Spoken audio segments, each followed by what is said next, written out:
Hi there, my name is Nils and we're continuing our series of framing, and in this video we're going to show how to frame windows and doors. Behind me I've got this wall in my basement that needs to be framed, and we're going to show you how to do the framing that's required around the window to make it structurally sound and up to code. If you haven't watched my other video on how to frame a wall, you'll want to check that one out first. So take a look here and make sure you have a look at that so you can see how to get your header and footer worked out and do your studs 16 inches on center and all the basics of framing a wall. So we're going to use those same principles here. You can kind of see behind me here I've already got bottom plate and top plate already. I've marked them with my 16-inch marks, and I've marked the X's on the side to indicate which side the studs will go on. So now we need to do a little bit of planning. We need to figure out how the king studs, jack studs, the cripples, all of the little pieces that go to making a window work. So let's take a look at a diagram and see how we're going to build this out. Alright, here's the breakout of how we're going to construct the framing around a window. As you can see, we've got several components here. We've got a header, and this is typically a 2x6 or a 2x8. And you're going to put one in the front of the 2x4s of the studs and one in the back. So there will be a little bit gap in between.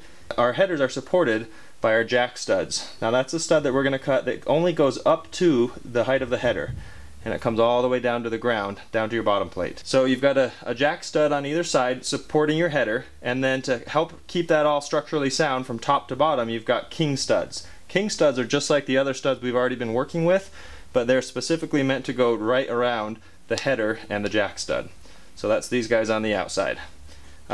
We've got a window sill underneath, and that can just be a regular 2x4, and then the supports that go underneath and above the window frame are called cripple studs. Those need to only be 16 inches on center. In this drawing this isn't to scale, so some of these are maybe a little bit, might have them maybe a little bit too frequently in there. You might only need a couple of them if it works out that those are 16s. So that's how we're going to go ahead and get this built, and first we need to get our measurements and see how everything sits out. So let's start there. Alright, now we're ready to go ahead and start doing some measurements, and it's important that you have one of your walls on either side of your window wall established and in place. In this case I've got my left side wall here ready to go, it's in place, and we're going to draw all of our measurements off of that. So the measurements that we need to get, and I've got just a scrap block here to write everything down, we're going to measure from that wall, the existing wall, over to the outside of your window frame. And then we're going to get a measurement from, same kind of thing, from the bottom plate to the bottom of the window sill. You might have to move your vapor barrier out of the way a little bit. The next measurements, there's two more you want to get. One is the measurement of the width of the window, and then the height of the window as well. And again, make sure you're measuring to the outside of the window, from outside to outside. Those are actually all of the measurements we need to get started. So let's lay this out again with our plan. We can get all the measurements for everything that we need, and then we can start cutting our pieces and getting them in place. Okay, so now I've taken my measurements that I wrote down earlier and converted them over to the drawing here. And I've also taken my measurement of 88.5 inches, which is the full distance of a stud. So that's pretty crucial in getting this. If you don't know how to get that measurement, you can check out my last video on how to frame a wall, or really it's just the measurement from the floor to the ceiling joist where these are going to be mounted, or a fire block if you've got one, minus the 3 inches for the two bottom plate and top plate. So with that 88.5 and with the measurements that I've already got, I can really get everything else that I need. So I figured out that, so I wrote in here 47 inches is going to be the inside height of the window, 59 is the inside width. The other one I've got on here is 54.5 inches over to the wall. So that's going to be to the actual inside window frame part, not to the jack stud or the king stud. And then I also had my 27 inches that I measured from the bottom plate to the bottom of the windowsill. Okay, so that's really all I need to figure out the rest. So using my 88.5 inch measurement, I'm able to say, okay, this is 27, and then the window height is 47, so those two together make 74. So the headers are going to sit 74 inches off the bottom plate. And then the headers, I'm using 2x6s, so those are 5.5 inches tall, and that means if we add another 5.5 inches, that puts us at 79.5. When you subtract 88.5, or subtract 79.5 from 88.5, you get 9 inches. So our top cripple studs are going to be 9 inches tall. Our bottom cripple studs down here, it's not quite the 27 because we've got a sill in there. So we've got to remove the 1.5 inches which leaves us at 25.5. Alright, so we know that these guys are going to be 25.5. We've already got our jack stud measurement of 74. Our king studs are full size, so they're going to be 88.5. And then we know that the sill is 47 because that's the inside measurement of the window. The header sits on top of the jack stud, so we add 1.5 inches here and 1.5 inches here, so 3 inches. So it's our 59 plus 3, and so that'll give us 62 inches. Okay, so we're going to have, I wrote that down wrong, 62. So we're going to get 62 inches for our headers, and we're going to need 2 of those at 2x6 each. So that's all the measurements we need. The only thing I have to figure out now is where our 16-inch studs sit for our cripple studs. So I'm just going to have to take a look in there and see. So in this case I ended up cutting 3 9-inch cripples for above and 3 25.5-inch cripples. So now I'm going to go ahead and start making my cuts.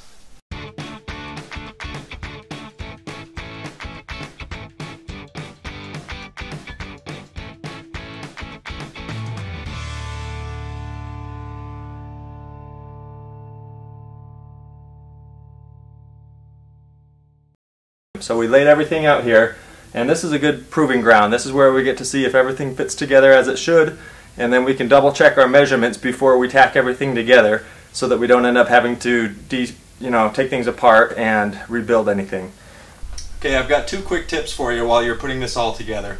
The first one is with your windowsill, the nails aren't actually long enough to go through the king stud and the jack stud into the windowsill, so it's easiest to as part of your first couple of nails that you drive in, set the king stud aside for now, and then we're going to nail the sill into the jack stud. The other technique is using a spacer over here on your headers. You want to make sure that you get that piece flush with the front here. So I've got a couple of 1/2-inch pieces of OSB that I've stuck in there just as spacers. They won't stay in, but they'll allow me to tack this in the right place, and I won't have to hold it in place or risk hitting my fingers or anything like that, and then we're ready to go.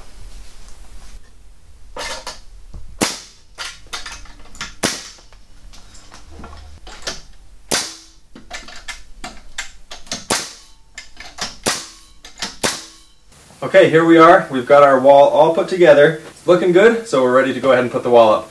The typical routine that I go through here, since this is our top plate back here, I'm going to go ahead and, this is a 2-person job, so I've got my dad here helping me, and if you have to do this by yourself, you can, but this is a 16-foot wall, definitely a lot easier with 2 people.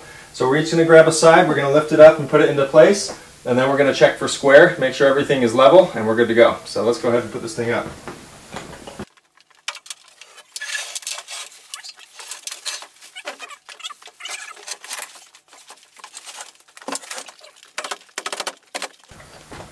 I'm pretty tight over here, which is okay, but as you can tell it's just about vertical right now, and we want it to be able to sit nice and tight in there. So the next step is I'm going to grab my level and then budge it in on the top and the bottom until it's nice and level and it looks really good. Alright, at this point we went ahead and leveled everything on the wall. We drove our nails into the ceiling joists, and then we did our ram set nails, our concrete driver nails, into the floor after making sure everything was level. I'm just going to run my drills all the way through for the electrical holes, but otherwise this wall is done. We checked to make sure the sills, the walls, and the headers are all lining up where they should be, and everything's looking really good because we measured quite a few times to make sure. So everything came out good, we're happy with the results. And now that we've got the window done, let me show you how to do a door. Framing doors is the same basic principles as framing a window. Of course you don't have the windowsill and the bottom cripples, but you do have your jack stud, which supports your headers. And then from there you've got your king stud on the outside, and the king stud goes all the way from top to bottom, and then if you do have any room for cripples up top, you're going to want to put those in as well. So I've got our 2x6s, jack, king, cripples, same basic principles apply. The width that you're going to want to measure, you need to know beforehand what your door is going to be. So if you know how wide the door frame is, you typically want to leave at least about a 1/2 inch extra around the outside of the door frame. Some people like to leave a 1/2 inch on either side because you're going to shim the door frame with shims to make sure it's hung level and looks right. So that's basically how you do a door frame. It's very similar to what we've already seen with the window, and just nothing on the bottom. It's open all the way down at the bottom so you can put your carpet or flooring down. Okay, so that's basically it. This is how to frame windows and doors. If you have any questions, please leave a comment. I'll do my best to respond as quickly as I can. I'm not a professional framer. I've done several basements before and framed quite a bit, but I'm learning as I go. So if you have any tips or tricks to share, then feel free to leave those as well. And if you haven't watched the rest of my videos, take a look. There's lots of cool stuff on how to do things around the house and how to make things happen, how to improve things, and then other just general electronics or mechanics or anything I happen to be doing and want to make a video of. Thanks for watching so much. Please subscribe if you haven't already, and take a look at some of these cool other videos that you can check out on my YouTube channel.